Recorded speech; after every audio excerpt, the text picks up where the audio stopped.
Une partie de cette vidéo est sponsorisée par Incogni. Voilà une vidéo que j'ai failli abandonner. C'était un sujet impossible à traiter.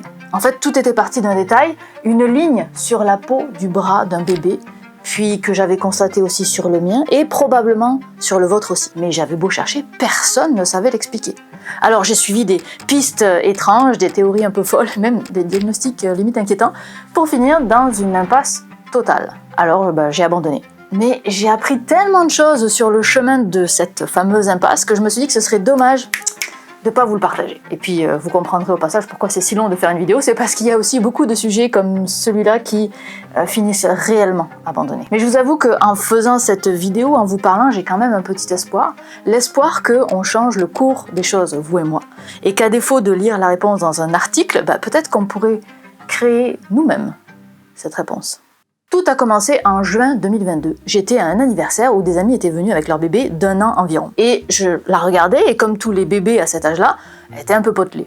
Il n'y a aucun jugement là-dedans, c'est normal, ça fait partie du développement. Et j'étais fascinée par la position des plis de bourrelet. Pourquoi est-ce que la peau va se plier exactement à cet endroit-là et pas à un autre? Et est-ce que ce pli de la peau est toujours lié à la présence d'une articulation? Est-ce qu'il y a une structure en dessous qui fait que ça tire la peau à cet endroit-là et pas à un autre pour créer le fameux bourrelet? Bref, je trouve la mécanique du bourrelet très intéressante. Et puis je continuais de regarder la petite fille et puis je me suis rendu compte qu'elle avait comme une ligne ici de bourrelet, alors même qu'il n'y a pas de bourrelet. Elle a une ligne là sur le bras, mais il n'y a pas de bourrelet. J'aurais pas dû mettre de pull pour cette vidéo, je vais me mettre un t-shirt. Alors la question c'est, qu'est-ce que c'est que cette ligne? Est-ce que c'est une ligne pour un bourrelet qui est en attente de grossir? Et moi j'ai regardé, puis j'avais la même sur mon avant-bras. J'avais même pris une photo, là on voit ma ligne ici, vous voyez c'est subtil hein. Et aujourd'hui, étonnamment, je la trouve vachement moins présente, j'ai beaucoup plus de mal à la voir. Vous pouvez regarder si vous l'avez, donc c'est juste en dessous du coude, sur l'avant-bras, et personnellement, elle est absolument invisible si j'ai le bras tendu, mais visible très subtilement si j'ai le bras plié. Faut chercher, hein, ça va pas vous sauter aux yeux, c'est vraiment subtil, il faut le bon angle avec le bon éclairage. Alors je vous avoue que ça m'a un peu titillé quand j'ai découvert cette ligne. Alors à l'anniversaire où j'étais, j'ai commencé à faire le tour de tout le monde, et presque tout le monde l'avait, quel que soit le taux de gras ou de musculature des personnes. Je vous avoue que j'ai rapidement arrêté de scruter les bras des gens pour pas avoir l'air d'une voyante en formation, et j'ai attendu de rentrer chez moi pour commencer mes recherches. Et c'est là que tout a commencé. Vous le voyez, je suis en déplacement, mais il fallait que je vous parle du sponsor de la vidéo d'aujourd'hui, Incogni. Internet, c'est malheureusement plus trop l'espace de liberté qu'on a un jour connu, hein, c'est maintenant aussi une source de risque. Risque malheureusement invisible. C'est assez sournois, mais nos applications, les sites auxquels on se connecte, enregistrent nos informations et les revendent à des courtiers de données sans aucun scrupule. Je vous invite à lire l'enquête du Monde si vous ne savez pas trop de quoi je parle, c'est assez édifiant. Je pense que ça vaut la peine de faire une petite lecture à ce sujet. Alors la solution simple pour se prémunir de ces risques-là, c'est de ne plus avoir de téléphone intelligent et de jamais être sur Internet. Facile à dire, assez impossible à réaliser dans notre vie d'aujourd'hui, surtout si vous êtes en train de vous regarder. Là où on a quand même une arme pour se défendre, c'est que par la loi, on a le droit d'exiger que ces courtiers de données suppriment nos données. Le problème, c'est qu'il faut déjà savoir qui possède quelles données sur nous et ensuite en faire la demande à chaque organisme. C'est pas un organisme, hein, il y en a des centaines. Et c'est un par un qu'il faut le faire. Donc, c'est là qu'est tout l'intérêt de Incogni, donc le sponsor de la vidéo d'aujourd'hui, parce qu'ils automatisent cette démarche. Donc, vous leur donnez le minimum de données pour qu'ils vous retrouvent simplement dans les fichiers de courtier de données, et vous leur donnez l'autorisation d'agir en votre nom, évidemment, pour faire supprimer les dites données. Ils s'occupent, eux, de contacter tous ces courtiers à votre place pour leur demander de supprimer nos informations personnelles. Moi, ce qui m'intéresse le plus aujourd'hui, c'est l'abonnement famille, parce que moi, je suis prête à payer un abonnement et à essayer de contrer ces risques. Je sais qu'il faut exercer une forte vigilance, vraiment être proactif. C'est pas forcément le cas de toute ma famille. Là, avec l'abonnement famille, je peux ajouter 4 personnes pour qu'ils bénéficient de cette protection aussi. Personnellement, moi, j'utilise Incogni depuis juin 2023, donc un peu plus de 2 ans. Ils ont déjà fait supprimer mes données de plus de 300 bases différentes, quelque chose comme ça. Et pourtant, hein, je fais gaffe à ce que je partage. Je me suis pas inscrite à ces listes moi-même volontairement. J'ignorais complètement qu'elles existaient. Et franchement, ça m'a épargné 225 heures de paperasse. Ça doit faire quoi? 5-6 semaines de travail. Donc, si vous en avez marre des spams, que vous voulez reprendre un peu le contrôle des données qui circulent sur vous, vous pouvez tester Incogni avec 60% de réduction sur l'abonnement annuel via le lien en description avec le code Syllabus. Bienvenue dans l'enquête de la ligne mystérieuse de l'avant-bras. Alors quand j'ai commencé, je suis partie du principe que cette ligne serait une ligne de bourrelet si jamais on était gras de l'avant-bras. Je pense plus du tout que ce soit vrai aujourd'hui, mais c'était ma réflexion de départ, mon point de départ à la base. Et si vous vous amusez à regarder sur internet et que vous tapez bourrelet et bébé à côté, on tombe assez rapidement sur le syndrome du bébé bonhomme Michelin. Je vous jure que c'est vrai, c'est le nom d'une maladie en l'honneur, si je puis dire, de la marque de pneus française. Et voici le premier enfant répertorié ayant cette maladie en 1969. Particulier, hein? Et cet article a été écrit par Dr Ross, rien à voir avec la série Friends. Alors ces plis se résorbent toujours au bout de quelques années, avec parfois quelques traces encore un tout petit peu visibles, comme ici par exemple où les plis sont restés sur le cou de la maman qui est là. Donc techniquement j'ai trouvé les meilleures personnes possibles pour étudier les plis de bourrelet. A priori, mais quand je regarde les bébés Michelin, la plupart n'ont pas de plis à l'endroit de notre fameuse ligne mystérieuse. Là, il n'y a pas de plis ici, là, peut-être ça pourrait être celle-là pour lui. Ici, là, il n'y a pas le pli de l'avant-bras. Là, ça c'est le coude, là, il n'y en a pas. Là, c'est drôle, parce que ici, on voit la petite ligne dont je parle, là. Mais c'est pas un pli de bourrelet, il n'y a pas de bourrelet qui se met là, sur ce bonhomme-là. Ce bébé. Et donc c'est à ce moment-là que je me suis rendu compte que je m'étais fourvoyée. Dans ma tête, j'ai fait le lien bourrelet égale ligne de la peau, mais pas forcément en fait. Mauvaise piste. Alors qu'est-ce que je tape comme mot-clé? Parce que avoir le bon mot-clé, c'est ça qui débloque tout. Si j'ai le nom officiel de cette ligne, ce sera ensuite vraiment facile de trouver l'information. Mais ligne sur le bras en dessous du coude, c'est probablement pas comme ça que ça s'appelle. Donc pour trouver le nom, je cherche dans des atlas d'anatomie, des répertoires de lignes dermatologiques. Et on en a plein de cette ligne. Par exemple, la ligne du pli du coude. C'est une ligne dermatologique qui est obligatoire puisqu'il y a une articulation en dessous et qu'on a besoin de plier. Donc cette ligne-là est obligatoire. Même chose pour la main. On a plein de lignes ici qui permettent à notre main de se plier. Même s'il y a beaucoup de choses à dire sur les lignes de la main, mais ce sera peut-être le sujet d'une autre vidéo un jour. Bref, peut-être que si je vais dans les références de dermatologie, je vais trouver mon bonheur. Alors je trouve des tas de choses, mais pas de liste exhaustive de toutes les lignes de notre corps. Et celle-là n'est jamais référencée. Mais je tombe sur un truc assez fou, sur les lignes de Langer.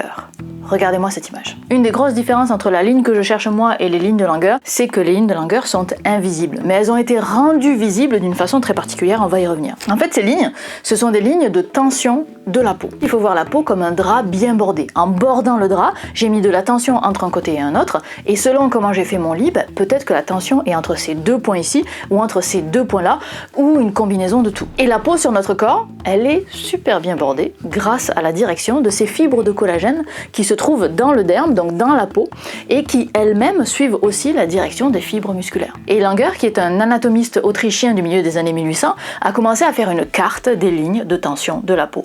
Et donc ça, c'est une carte des lignes de tension de la peau.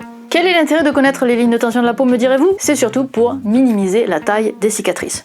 Je vous montre. Imaginons que je fasse une petite incision dans la peau.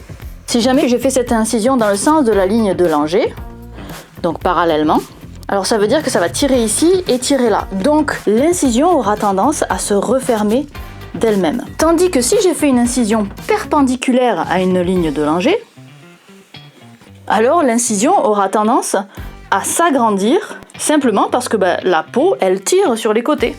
Donc au final, on aura une incision qui devient beaucoup plus grande, simplement parce qu'elle a été faite dans la mauvaise direction par rapport aux lignes de tension de la peau. Donc non seulement on imagine bien que dans ce cas-là, la cicatrice sera sans doute plus visible, mais elle mettra aussi beaucoup plus de temps à cicatriser. Alors comment est-ce qu'il a réussi à faire cette carte du corps humain? La réponse est un peu glauque, mais assez fascinante.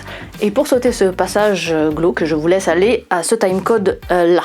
Pour ce qui reste, en fait, l'anatomiste s'appuyait sur des travaux de personnes avant lui, comme toujours, qui avaient remarqué que quelqu'un qui avait subi une blessure avec un objet rond comme un poinçon, le trou n'était pas rond comme l'outil, mais ovale. Donc, exactement ce dont on parle ici. Ce qui indiquait que la peau avait été tirée. Alors, fort de cette observation, l'anatomiste a pris plusieurs cadavres et les a poinçonnés sur tout le corps pour trouver ces fameuses lignes de tension. Chaque trait que vous voyez ici est en réalité un coup de poinçon sur un cadavre. J'ai dit que c'était glauque, j'avais précisé. Et dans son article de 1861, ça nous donne des images où on voit effectivement la direction de toutes ces lignes, qui sont en fait des trous qui se sont allongés sous la tension de la peau. Et puis après lui, il y a eu d'autres lignes, mais je rentre pas plus dans les détails parce que vous aurez compris que ça ne correspond pas à la ligne de l'avant-bras qui, elle, est tout à fait visible. On l'a dit en préambule, ces lignes-là sont invisibles. Ce n'est donc pas une bonne piste. Je dirais même plus, c'est encore une fois une mauvaise piste. Alors à ce moment-là, je vous avoue que je me suis un peu découragée. Je me suis dit, ok, j'arrête de regarder dans la recherche et dans la médecine. Tant que j'ai pas le bon mot-clé, ça sert à rien. Me voilà alors à chercher dans la presse, dans les blogs, dans les forums et évidemment sur YouTube. Et je tombe hyper rapidement sur cette vidéo qui parle pile de cette ligne pour dire qu'elle ne sait pas ce que c'est. Un peu comme moi en ce moment, sauf que vous aurez une réponse à la fin. Je trouve aussi cet article qui me donne enfin un indice.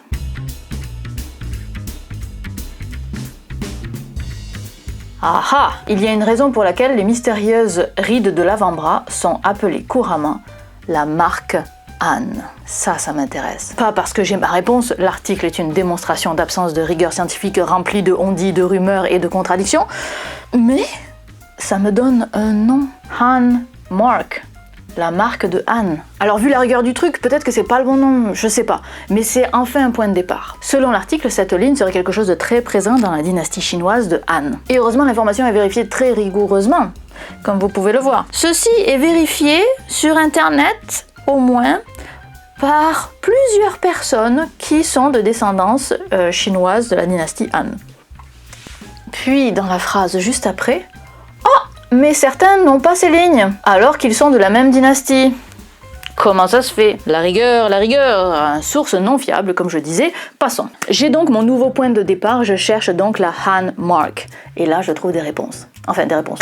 Des forums, comme Reddit, et Quora, et même du TikTok. Et tout ça, c'est pareil, en fait, j'ai pas d'indices supplémentaires, c'est que des gens qui se posent la question comme moi. Je tombe aussi, et là je sais plus comment, sur cette lettre de 1970 où la personne que j'imagine être un médecin dit que chez certains de ses patients mentalement retardés, ces mots, pas les miens, ils constatent qu'ils ont cette ligne. Quand c'est chez certains patients et qu'on ne te dit pas combien de ces patients et qu'on n'a pas comparé avec les personnes non mentalement retardées, autant dire que cette information-là non plus n'a aucune valeur. Donc à ce stade-là, si vous avez cette ligne, vous êtes soit d'origine chinoise d'une dynastie particulière, soit mentalement retardé. Alors je vis peut-être dans le déni de mes origines et de ma santé mentale, mais je pense surtout que la qualité des sources est abyssale. Il n'y a aucune méthode, aucune preuve, aucun fait, il n'y a rien, c'est toujours du vide. Malgré tout, alors que j'en étais rendu là, j'ai enfin trouvé ma réponse, grâce à Reddit. Reddit me renvoie sur cet article de 1998, publié par le Journal international de dermatologie, qui est un journal revu par les pairs qui suit la méthode scientifique. Normalement, ça devrait être mieux. Alors ces chercheurs ont examiné 1343 Coréens et Coréennes, et ils ont regardé leurs bras, on a même une photo, qui, je vous l'avoue, la première fois que j'ai vu la photo, j'ai pas pensé à des bras, mais c'est bien des bras. Et ce qu'ils ont découvert, c'est que 40% des Coréennes et 33% des Coréens avaient cette ligne.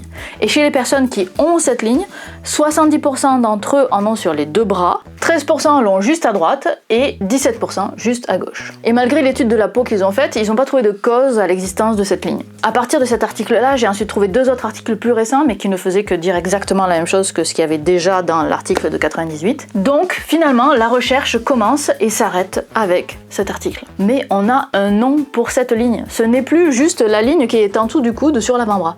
C'était trop long. Ce seul et unique article qui a vraiment étudié le sujet en a profité pour la baptiser. C'est la ligne AA, pour antécubital Anne. Antécubital pour désigner la région sous le pli du coude, et Anne du nom de l'auteur principal. Est-ce que vous aussi ça a fait clic quand je vous ai donné le nom de la ligne? Parce que moi ça a fait clic. Je me permets une petite hypothèse, on est à la fin de la vidéo. J'ai une petite hypothèse. Je pense que si les articles sur internet pensent que cette ligne est le signe d'une descendance de la dynastie chinoise Han, c'est parce qu'il y a eu un sacré téléphone arabe. Ce papier, c'est une étude coréenne, pas du tout chinoise, mais bon, l'amalgame est assez rapidement fait en général, mais surtout, l'auteur s'appelle Han. Et à la lecture, dans notre prononciation à nous, Han, A-H-N ou Han, H-A-N, ça se prononce pareil. Donc moi, je devine qu'il y a eu un amalgame entre le nom du chercheur et le nom de la dynastie. Est-ce que c'est une chercheuse Sung Kun Han ou est-ce que c'est un chercheur? Je ne sais pas. Donc mon interprétation de la propagation de cette fausse information sur la dynastie Han, c'est un téléphone arabe où on a lu vaguement cet article, on se souvient que c'est asiatique, on se souvient que l'auteur c'est Han, et puis pouf pouf, amalgame, la dynastie Han. Et ça doit être chinois. Et pouf, c'est comme ça qu'on peut faire naître une rumeur. C'est mon hypothèse qui n'a absolument aucune valeur et qui ne peut pas être vérifiée, mais moi, ça m'amuse d'imaginer la scène. Et c'est tout! C'est tout. Voilà l'entièreté de la recherche sur le sujet. C'est pauvre, hein? C'est pour ça que j'avais abandonné le sujet à la base. Mais j'étais frustrée, alors je me suis dit pour décembre, pour Noël, on peut faire une vidéo un peu plus légère. Mais cela dit, on peut donner du corps à la science. Si on participait nous-mêmes. Apportons nous-mêmes de nouvelles informations, faisons notre propre recherche communautaire. Donc si ça vous intéresse de participer, j'ai créé un formulaire anonyme pour savoir combien d'entre vous l'ont, sur quel bras, etc. Et je vous invite à le remplir, que vous ayez ou non la ligne. Et j'insiste vraiment que vous ayez ou non la ligne, parce que si seulement ceux qui ont la ligne répondent, ça biaise complètement les résultats. Le formulaire est dans le lien en description, et dès que j'ai assez de données, je vous partagerai les résultats sur Instagram. Et si vous êtes une chercheuse ou un chercheur en dermatologie, contactez-moi, je pourrai vous partager les données pour participer à une meilleure connaissance de cette ligne mystérieuse. Voilà, vous savez maintenant pourquoi je n'ai jamais fait de vidéo sur cette ligne.